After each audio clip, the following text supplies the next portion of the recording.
घने जंगल के अंदर एक टूटे हुए खंडहर में एक पिंजरे के भीतर एक तोता बंद था। उसकी आंखों से आंसू बह रहे थे।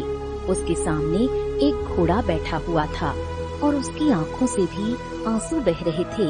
अगले ही पल रंग बिरंगी किरणों के साथ वहाँ एक साधु प्रकट हुआ। वो तोते की ओर देखने लगा। कैसा लग रहा है तुम्हें इस पिंजरे में बंद होकर? मैंने तुम्हें समझाया था, लेकिन घमंड में चूर तुम्हें मेरी बात समझ में नहीं आई। साधु अपनी झोली से एक साधारण अंगूठी निकालकर तोते को दिखाने लगा। ये अंगूठी ही केवल तुम्हें बचा सकती है, लेकिन इस अंगूठी की भी एक शर्त है। ये अंगूठी एक सच्चे और बुद्धिमान मनुष्य की उंगली मांगती है। अगर तुम्हारी तकदीर में कोई ऐसा मनुष्य लिखा होगा तो तुम इस पिंजरे से आजाद हो सकते हो।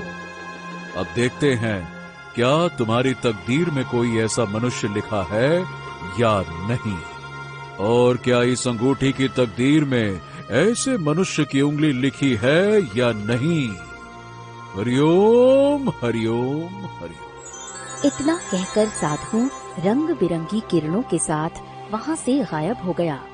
आखिर कौन था वो तोता जिसकी आंखों से आंसू बह रहे थे? कौन था वो साधु और उस जादुई अंगूठी का क्या रहस्य था? इन सभी घटनाओं को जानने के लिए कहानी को अंत तक देखिएगा। अर्जुन नाम का एक लकड़हारा जंगल में लकड़ियाँ काट रहा था। तभी एक दूसरा लकड़हारा वहाँ आया।